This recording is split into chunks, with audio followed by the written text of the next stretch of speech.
Ana ragud. Hala, uy. Nga nang dira makasamahal nga naman barato ug masaligan. Ang University Statistical Center. Hala, unsa na it? Mauna, wala magud ka ni kuyog namo atong last meeting. Gani, ang University Statistical Center ang mo-assist sa mga estudyante sa ilang research or thesis. Correct. Mo check sila sa grammar, plagiarism, ug daghan pa. Dili lang na. Sila sa namotest sa reliability sa instruments sa imong work, analyze sa data, ug ma-interpret sa results.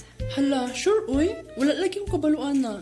Mauna, ayaw na paglayo-layo. Dito na sa duol, barato, o masaligan. Hay, salamat kay mga ma'am. Naraman din yung duol. Laban, bisag way kalaban.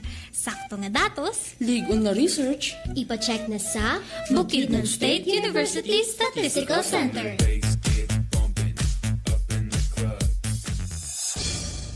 This is 104.5 DXBU 104.5. With integrity and commitment, we stand for truth. No bias, no agenda, just pure, unfiltered news you can rely on. Stay informed, stay aware, stay ahead.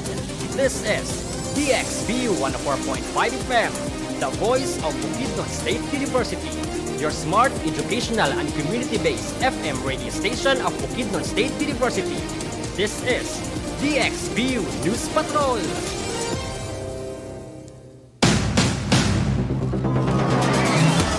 You are listening to DXBU 104.5 FM, the smart, educational, and community-based FM radio station of Bukidnon State University. Welcome to the program. This is DXBU News Patrol.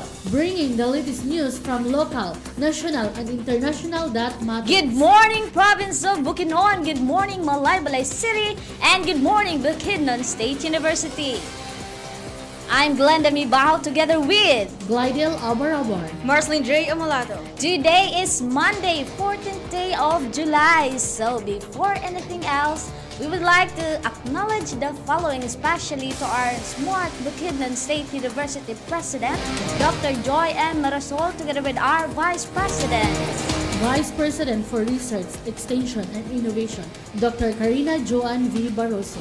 Vice President for Academic Affairs, Dr. Hazel Jen M. Abuela. Vice President for Administration and Finance, Mr. Dante S. Victoria Jr. Vice President for Culture, Arts, Sports, and Student Services, Dr. Lincoln V. Tan. Also, a big thank you to our DXB Operations Manager and Engineer Manuel Chad G. Agorob, and who is tuning in with us today, and to the entire DXBU News and Technical team on duty today, Mr. Arturo Vinson III, Mr.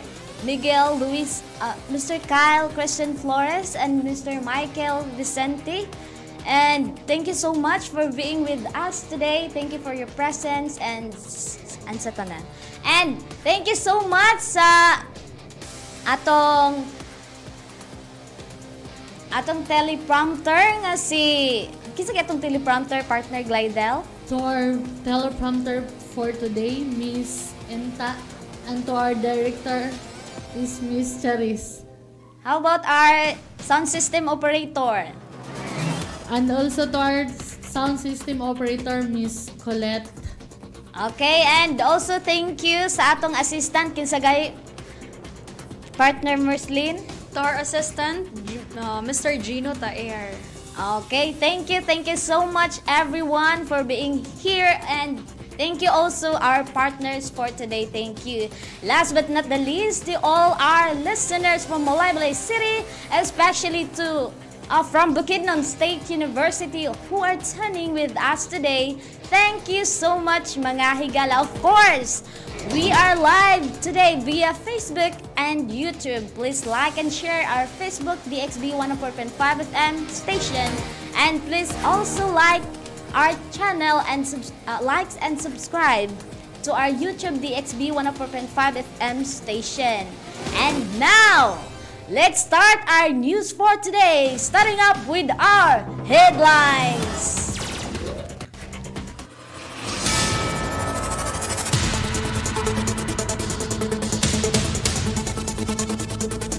Starting up for our local news. BukSU. BukSU joined PASOK Midterm Convention reinforces commitment to higher education excellence. Manolo Fortich, health personnel undergo life support training. BukSU. Initaw officials benchmark Manolo Fortich tourist rest area. BukSU. Valencia City streamlines assistance programs, remove voter certification requirements. BukSU. For our regional news, over 150 job order and casual workers not renewed in Misamis Oriental Province Capital. BukSU. Lanao del Sur receives 40 new ambulances through HFET. BukSU. DPWH prioritizes major dike project in Kiamba. BukSU. For our national news, BSP imposes stricter controls in online gambling payments. BukSU. Padilla repiles medical cannabis bill hopes for enactment in 20th Congress. BukSU. AFP receives 12 million pesos in medical aid from Australia. BukSU. PCG monitors Chinese warships in Philippine EEZ near Cabra Island. BukSU. For international news, New Zealand regions hit by second wave of flooding. BukSU. Singapore's economic outperforms expectation in Q2, grows 4.3%. BukSU. For our sports news, Pacquiao completes training for Barrios Showdown. BukSU. For showbiz news, Bibi Gandang-Hari graduate summa cum laude in Los Angeles. For more updates, stay tuned mga higala!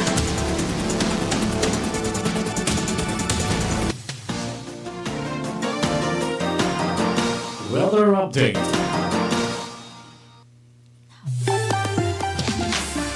Now let's begin with our weather update.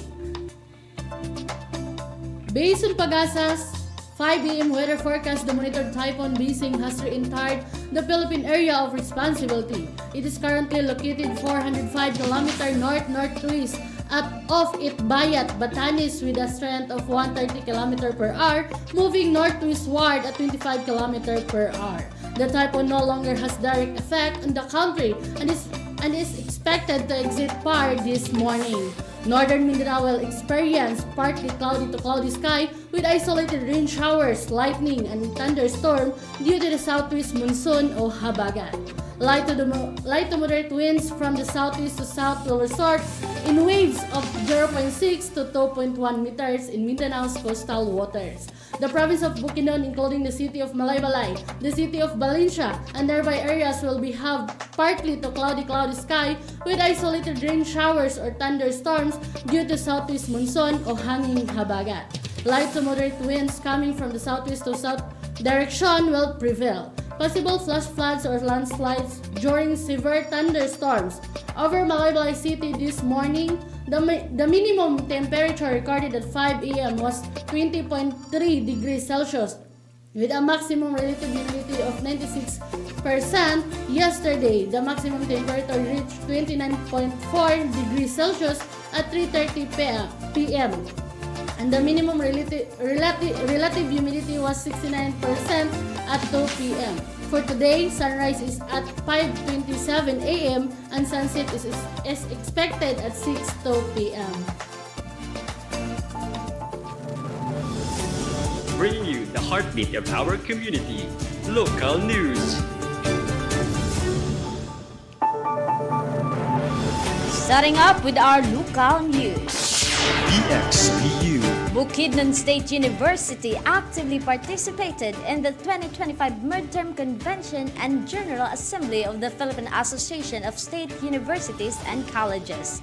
held from July 9 to 11 at the SMX Convention Center. Representing BukSU were Mr. Dante S. Victoria Jr., Vice President for Administration and Finance, and Dr. Lorenzo B. Dinlayan III, Director of the Student Leadership and Development Unit. The convention themed for Forging the Future, Empowering SUCS through Innovation, Sustainability, and Excellence gathered state, university, and college leaders nationwide for collaborative discussion on institutional strengthening and sector-wide development. Highlights included keynote addresses from CHED Chairperson Honorable Shirley C. Agrupes on trends and the future of Philippine higher education, and DBM Secretary Honorable Amina F. Pangandaman, who emphasized strategic investment in SUCS and provided updates on the SOC revised organizational structure and staffing standard. Phase 2. Dr. Carol Mark R. Ye of EDCOM 2 also shared insights on the country's free higher education policy. BukSU's engagement reaffirms its strong commitment and PASOK's shared vision of advancing the quality, relevance, and impact of Philippine higher education. BukSU. Employees from the Municipal Health Office and selected members of the Health Emergency Management Team recently participated in basic life support and standard first aid training. The annual event was held at the Super Health Center in Poloton, Barangay Tanculan from July 7 to 11, year 2025, aiming to equip 25 participants with crucial life-saving skills. The training focused on proper cardiopulmonary resuscitation and bandaging techniques for emergency situation. On the fifth day, 2 teams competed in a 10-minute search and rescue scenario, responding to a simulated incident involving mechanics trapped and injured in a collapsed vehicle within a motor pole shop. This exercise tested the rapid response and ability to provide immediate and aid transport victims to the nearest hospital. All participants received certificates of recognition from trainers of the Provincial Disaster Risk Reduction and Management Office of Bukidnon.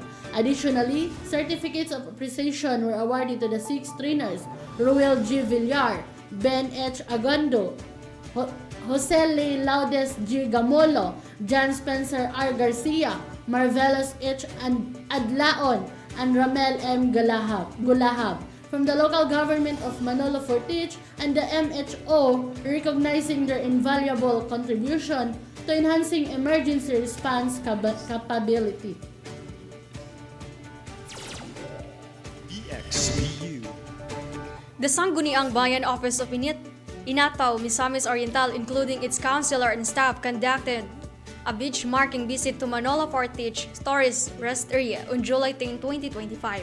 Their objective was to gain insights and knowledge for managing and operating their own TRA, which is soon to be turned over to them by the Department of Tourism. The Initaw delegation, led by SB member and committee chairperson on tourism, Councilor Louis J. Van Harales, aimed to observe the Manolo Fortich TRA's operations. They specifically inquired about fees for public restrooms and other services, as well as the list or rental details for commercial spaces like the coffee shop and souvenir center within the TRA. Personnel from Manolo Fortich TRA and Tourism Office warmly welcome and each visiting councilor and one staff member, facilitating the exchange of information crucial for Inataw's upcoming tourism infrastructures. BukSU. The city government of Valencia has announced an important update for residents applying for various assistance programs. The voter certificate is no longer a required document. Applicants now only need to present a valid ID with a clear address providing their residency in Valencia City. The local government will continue to provide assistance next week following a revised schedule to better serve beneficiaries. Educational assistance and financial assistance Tuesday and Thursday. Medical and burial assistance Tuesdays and Fridays. Medical assistance from Senator Bongos Monday and Friday to Friday. Residents are urged to ensure all other necessary requirements are complete and to adhere to the specified schedules. The city government is continuously streamlining processes to improve service delivery, medical assistance, hospital bill, prescription, dialysis quotation, laboratory request or result, other quotation, barangay indigency of the patient, CIDOLA 2025, any government issues ID. Educational assistance now open for all levels, elementary, high school, and college across all schools. Request letter personally written by the applicant addressed to the city mayor. Statement of account or certificate of registration or enrollment. Validate school ID. CIDOLA, barangay indigency. Assistance to individuals in the crisis situation. Request letter personally written by the applicant addressed to the city mayor, barangay indigency, valid ID, CIDOLA, burial assistance, death certificate, funeral contract, barangay indigency, CIDOLA. For burial materials, death certificate, barangay indigency. For SBG assistance, hospital bill or prescription with quotation dialysis, medical abstract, barangay indigency, valid ID of the processor with 3 signature specimens, valid ID for the patient with 3 signature specimens, authorization letter from immediate family is another person is processing. The provision of city assistance depends on the availability of funds each quarter. The public is also advised to rely solely on official announcements and validated posts from the City of Government of Valencia to avoid the spread of misinformation. For more program details, please contact 0967-016-0683. BukSU. Covering the stories that matter across the region. Regional News.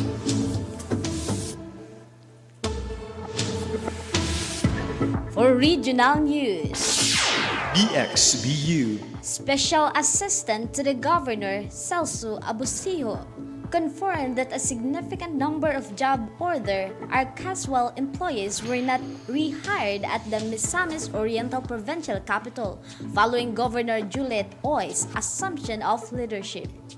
Abusiho stated that approximately 150 new employees have been hired to replace those whose contract were not renewed.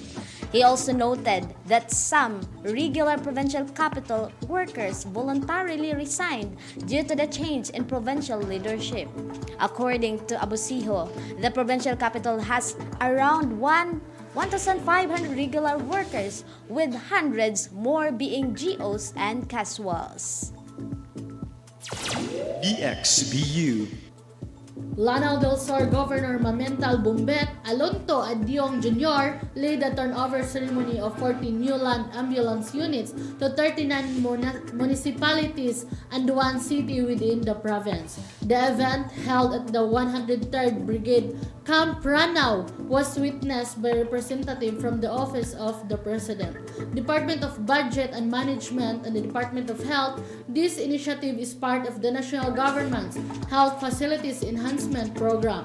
Among those who attended were DOH Secretary Teodoro G. Herbosa, DBM Secretary Amena F. Pangandaman, and Deputy Secretary Sonny Angara. In his address, Governor Adiong underscored the invaluable importance of the ambulances in providing easy access to health facilities and patient referrals for the people of Lanao del Sur. BukSU.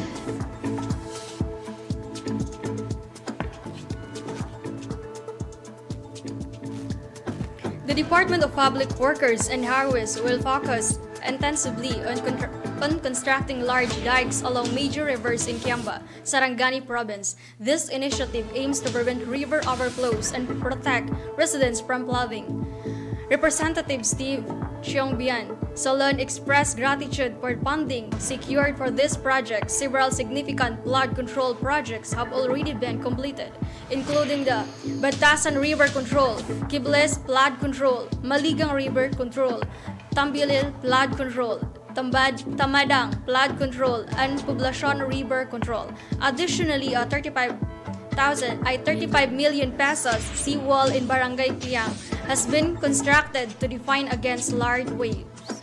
For 2025, dike construction will continue along the Batasan and Kibles rivers, extending to rivers leading to Tual and Poblacion, Lagundi, and Kapati within Kiamba. This sustained effort underscores a commitment to enhancing flood protection and community safety in the region.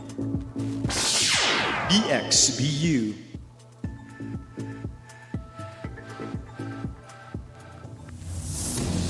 From coast to coast, national news. For national news, BukSU. Bangko Sentral ng Pilipinas is set to implement strengthened control on online gambling payments processed through digital platforms. This moves addresses growing public concern over minors and vulnerable individuals accessing these services. A recently released draft circular outlines new rules for banks, e-wallets, and other payment service providers. These safeguards include daily spending caps, time limits, and biometric verification to ensure only eligible adults can access online gambling services. Each eligible user will be required to have a separate online gambling transaction account, with transfer limited to 20% of their average daily balance. Usage will be kept at 6 hours daily, with a 24 hours cooling off period of heavy users. Lending options within the same app will also be disabled upon OGTA activation.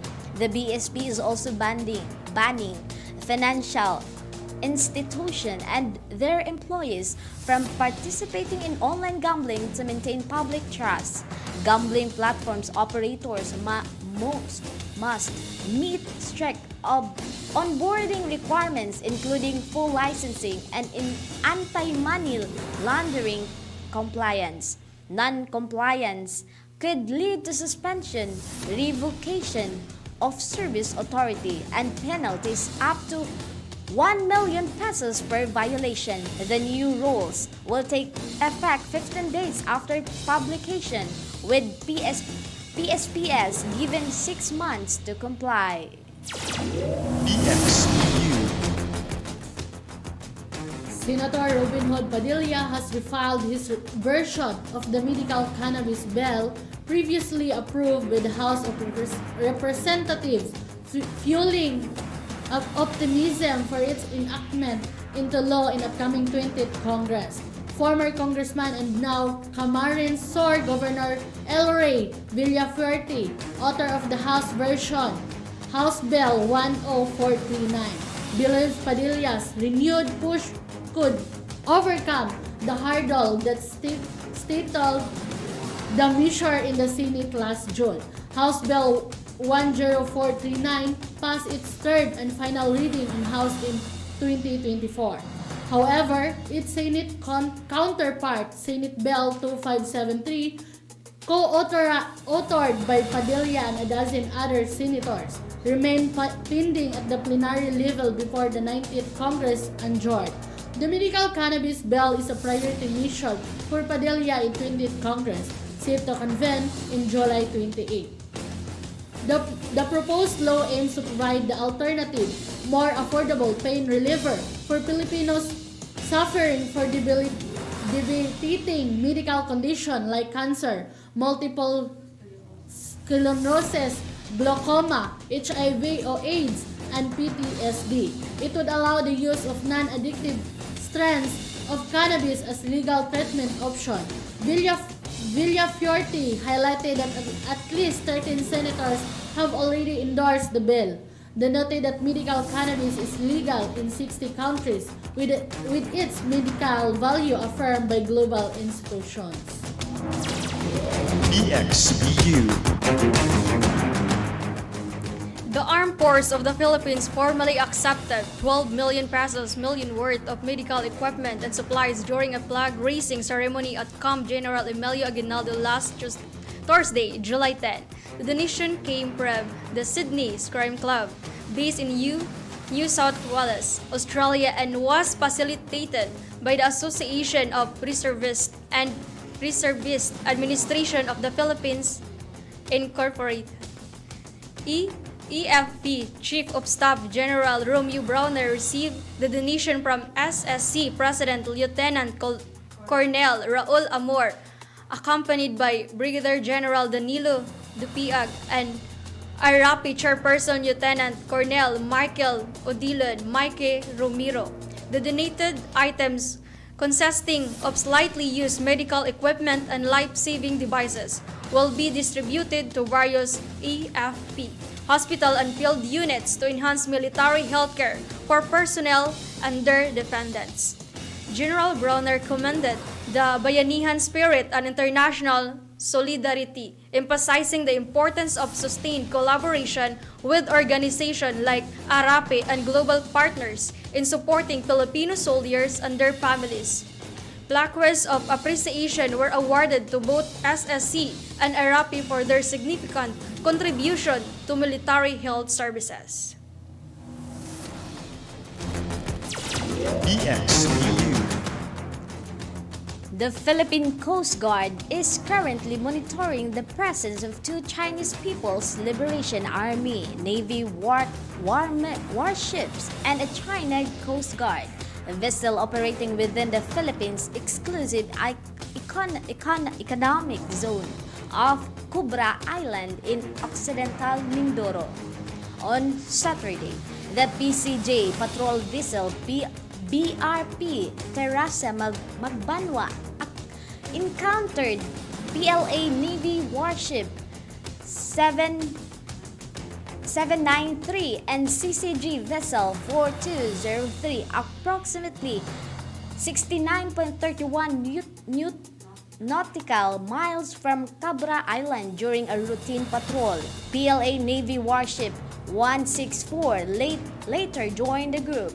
The PCG emphasized to these vessels that their operations were within Philippine jurisdiction and issued several radio challenges. While the PLA Navy warship remained unresponsive, the CCG vessels asserted China's jurisdiction over the area. The PCG also observed helicopter landing drills on Warship 164.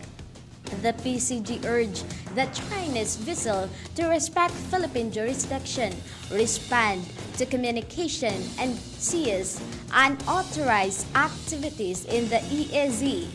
The incident coincides with the 9th anniversary of the 2026 arbitral ruling, which invalidated China's expansive claims in the South China Sea and upheld the Philippines' maritime entitlement under UNCLOS. Despite the ruling, Beijing continues to assert its claims. The PCG affirmed its patrol are conducted in the accordance with the domestic and international laws. BukSU. Connecting you to the world. World News.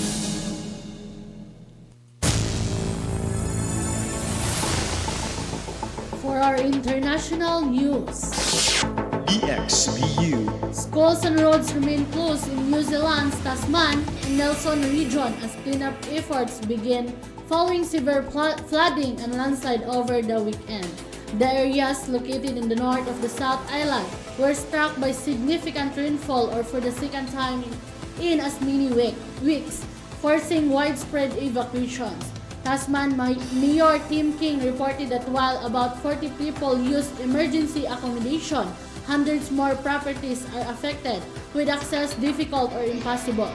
Local emergency authorities are actively assessing the damage, having evaluated 417 properties on Sunday and planning to visit an additionally 413 on Monday. Authorities confirmed that 51 roads and several schools are currently shut down due to the floods, highlighting the substantial disruption caused by the adverse weather. BukSU. Singapore's economy expanded by a stronger than expected 4.3% year-on-year in the second quarter of 2025, according to preliminary government data released on Monday. This growth comes despite a challenging global economic outlook, marked by trade tension and geopolitical uncertainties. The Ministry of Trade and Industry advanced estimate for gross domestic product in April to June period surpassed economy's polled forecast of 3.5% expansion on a quarter-on-quarter seasonally adjusted basis. GDP grew by 1.4%, successfully avoiding a technical recession after the first quarter revised 0.5% contraction. Maybank economist Chua Hak Bin attributed the resilience to a de-escalation in the US-China tariff war and front-loading of exports with caution tariff shocks. Trade Minister John Kim Yong previously noted strong first-half performance due to a pause in tariffs allowing front-loaded export to the US.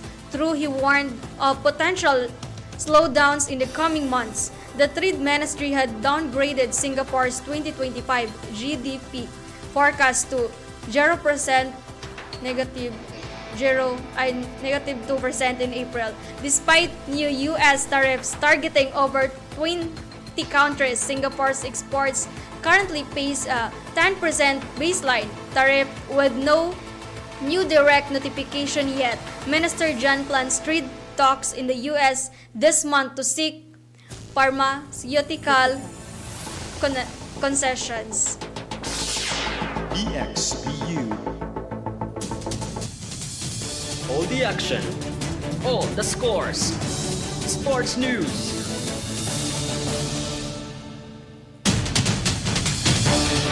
For sports news, BukSU.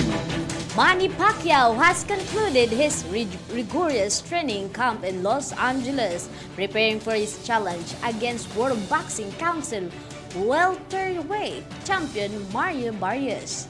The 46-years-old Filipino icon, who arrived in the US nearly 2 months ago, he's confident he's shed the rose from a 4-year inactivity, aiming to prove his readiness in the week's highly anticipated bout. The way he trained, the way I work hard to make sure I can give a good fight to the fans, Pacquiao stated in the Premier Boxing Champions hype video. This marked another comeback from retirement for Pacquiao, who will face the much younger and bigger Barrios at the MGM Grand in Las Vegas on Saturday, July 19, Sunday, July 20, Manila time. Pacquiao's final sparring session at the Wild Card Gym saw him complete 4 rounds with Saul Bustos, a fighter mirroring Barrios' physics. At 5'11", holds advantages. Bustos is nearly as tall as the 6-foot Barrios, who has held advantages in youth and size. Barrios notably defeated Yordenis August in 2023, the same opponent who had handed Pacquiao as disappointing defeat in 2021. Pacquiao, however, insists he's done his homework. I'm a challenger, so I have to go extra mile to punish myself and able to win the fight. And that's my goal, he affirmed. He'll have a light workout, on Monday before heading to Las Vegas for Fight Week. BukSU. Lights, camera, headlines, showbiz news. For our showbiz news, BukSU. Bibi Gandang-Hari has achieved another significant academic milestone, graduating summa cum laude with a Bachelor of Science in Entertainment Business from the University of California. She shared her latest accomplishment on Instagram this Saturday. This marks Bibi's second degrees she previously earned an economics degree from SLUS University in Baguio. Before entering showbiz 4 decades ago, Bibi attributed her honors to hard work, discipline, perseverance, and determination. Beyond her academic distinction, he was also recognized as Students of the Month and become a member of the Honor Society of Los Angeles. In her Instagram post, Bibi proudly noted her perfect attendance and punctuality throughout her studies.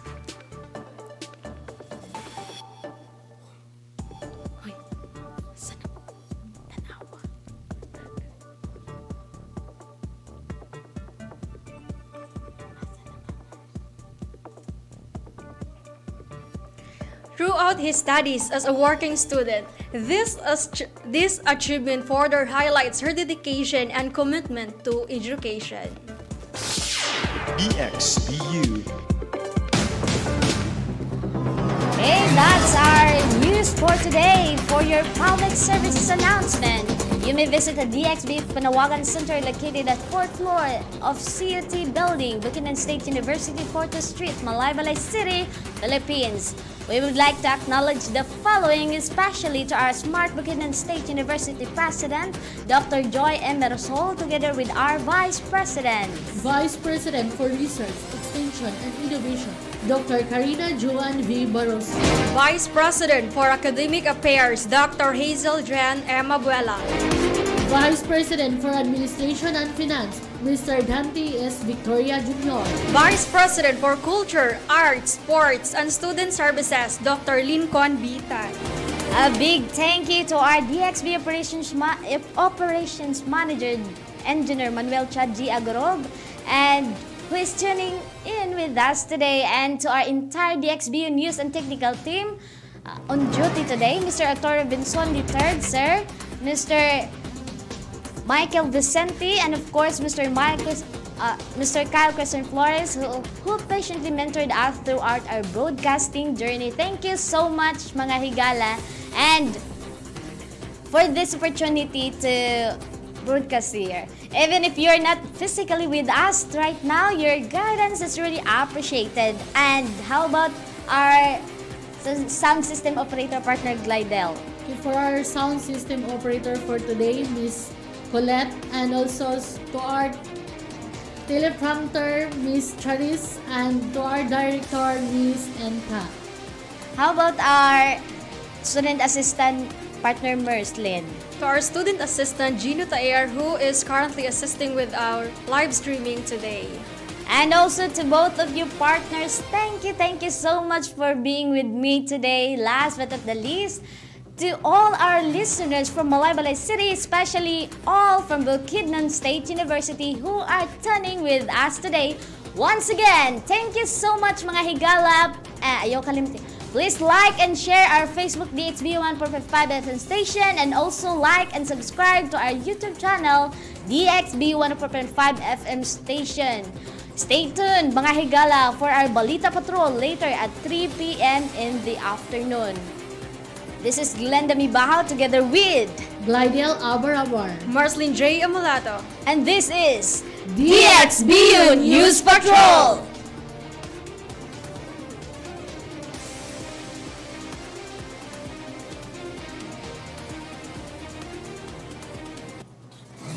With integrity and commitment, we stand for truth. No bias, no agenda, just pure, unfiltered news you can rely on. Stay informed, stay aware, stay ahead. This is DXBU 104.5 FM, the voice of Bukidnon State University. your smart, educational, and community-based FM radio station of Bukidnon State University.